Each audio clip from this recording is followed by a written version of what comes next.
Hello and welcome to Lemon Steers, where we talk anything and everything entertainment. I'm of course Lemon himself, Zeke Lamone, and this is my review for Ambulance, starring Yahya Abdul-Abdim, really hope I'm saying your name right, Jake Gyllenhaal, and Eiza Gonzalez. I really hope I'm saying your name right as well. So, with some house cleaning, let's go ahead and get this out of the way. At first, I really wasn't going to do a video on this one either. I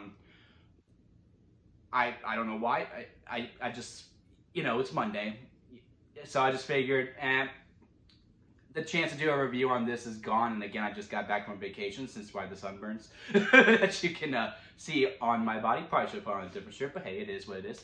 But I got out of it, and you know what? Hey, I was like, man, I'm kind of energetic. I kind of want to talk about this movie, and I was going to just do a short. Then I realized I have a lot more thoughts to do than with a short. So you get a proper review of this movie. So first things first, get this out of the way. I am a Micheal Bay fan. I enjoy his movies. When I say like I'm a huge Micheal Bay fan, no. But when I do see a film by Micheal Bay, I'm like, I'm interested. It catches my attention, no matter how bad the trailers are bad. And this trailer was horrible. The Ambulance trailer was god awful. I was like, man, movie doesn't look good. But hey, it's Micheal Bay. What do you get? And Micheal Bay gets a lot of hate. And I don't think it's really warranted that much. And yes, I'm speaking of that as a fan. Is his character work the best? No. Does he cut a lot? Yes. Does he not know how to close? Yes. He does not know how to close a movie. He does not know how to finish. He does not know how to head home, as we say in wrestling.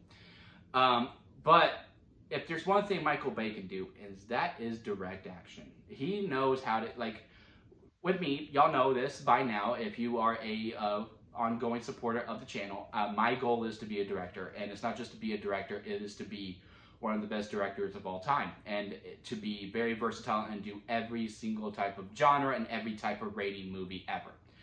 And action is one of them. So when a Micheal Bay movie comes on, I am taking class, and I am studying him, and I'm seeing how he does things. His dialogue work and all that stuff, yeah, but his action, with the way he knows how to direct, where to put the camera, when the explosion happens.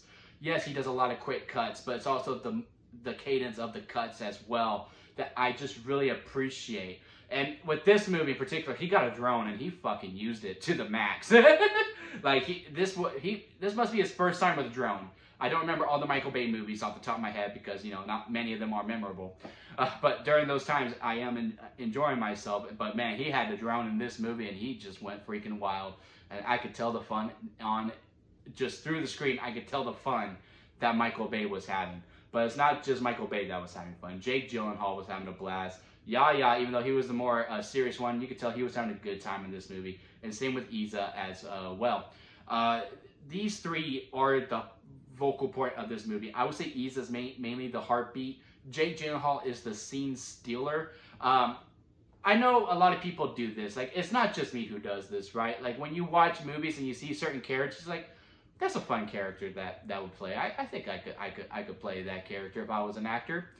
Jake Gyllenhaal's character is that type of character. It's just so great. His name is Danny, and he's like the villain / protagonist because he's on this ride with Yahya's character. I don't remember his character's name.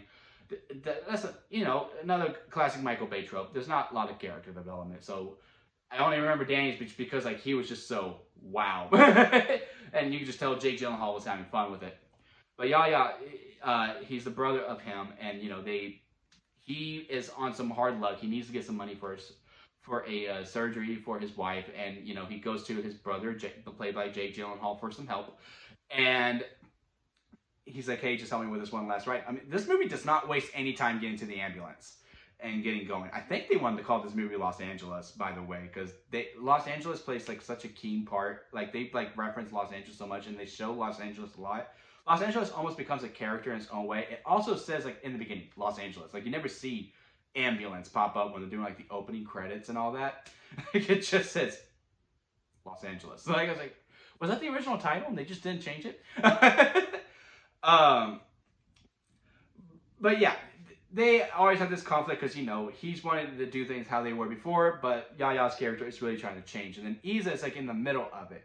And she's playing this EMT person who's like just, she doesn't really care to be an EMT. And she's just so numb to everything. Like in the opening, she does this badass thing, saving this person's life that makes you like, you know, this chick's awesome. Like she's awesome at her job. And it's like gruesome and really bloody and like really gruesome. Like, oh man. And then at the end, she's like, let's go get enchiladas. Like just so nonchalant about it. And you know, it's like their worst day is my Tuesday. And you know, she's just so numb to it. And then she is in the mix of this. And all three of them play really well. And Isa's like really the heartbeat of it because she's like really balancing between both of them and like just wanting to help and do the job. And you really, really root for her. You really root for her and you really root for Yaya. And you're just having a great time with Jake Gyllenhaal this whole entire time. This movie is basically a 2-hour car chase, and yes, you get a lot of drone shots, and yes, you get all the Micheal Bay isms. Does he reference his own movies? Yes, he does in this one as well. Do you get the classic, with two people talking, the camera spans around for like 30 seconds? Yes, you get that. Or when someone's talking, like being serious, and they look up and you see the sun flare pop out. A classic Micheal Bay trope as well. Yes. Does this movie go on for way too long? Yes. That is the biggest critique I have with this movie. Like with an action movie, I don't really care for character development. If it does that on top of it, yes. Yeah, it's gonna get extra points. But when I'm going to see an action movie, especially Micheal Bay one, I just want to see things go boom and see some cool action. And I get that throughout all of this. But you also need to know when to head home. You also need to know when to leave. You need to know when to end it. And he didn't know how to end it. And there's this whole subplot that gets added later on. That did not need to be needed at all. It could have been cut. You could have cut 30 minutes out of this movie. I have never said that you needed to cut that much from a movie. But this should have been a 90-minute action thriller, in and out. And also when it ends, it just ends. Like, it just cuts off. And it's just like, man, like, to me, I saw this one ending that I think would have been perfect, and maybe that's what's killing me. But, like, I was just like, well, that was abrupt. Even though I felt like, as this movie's going, you do feel like, wow, they're still going.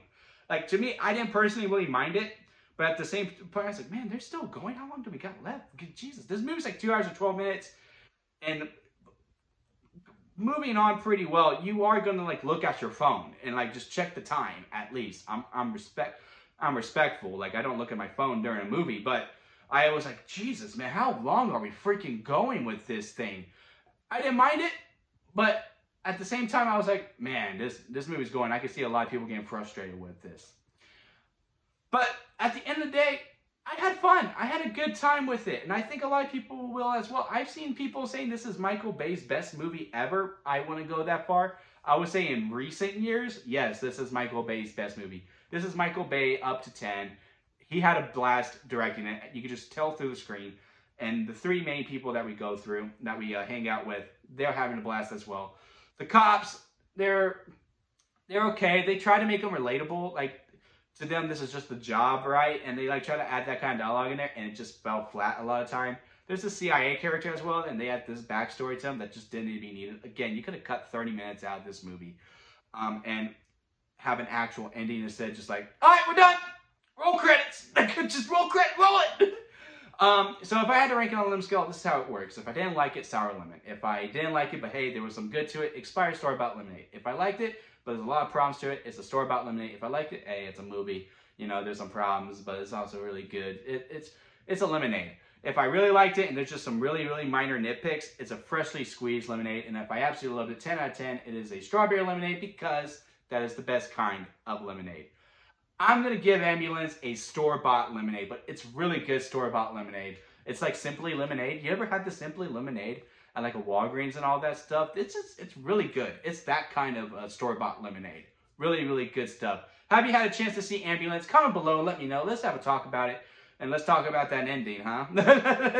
And, or lack thereof, I should say. What was your favorite parts of it? If you like this video, hey, give it a like. Hey, and it's also my birthday week. Help me out. All I want for my birthday is for you to subscribe. If you haven't already, be considerate as I'm trying to grow into my YouTube career. And that's going to be it for me, guys. And I'll see you here next time at Lemon Studios.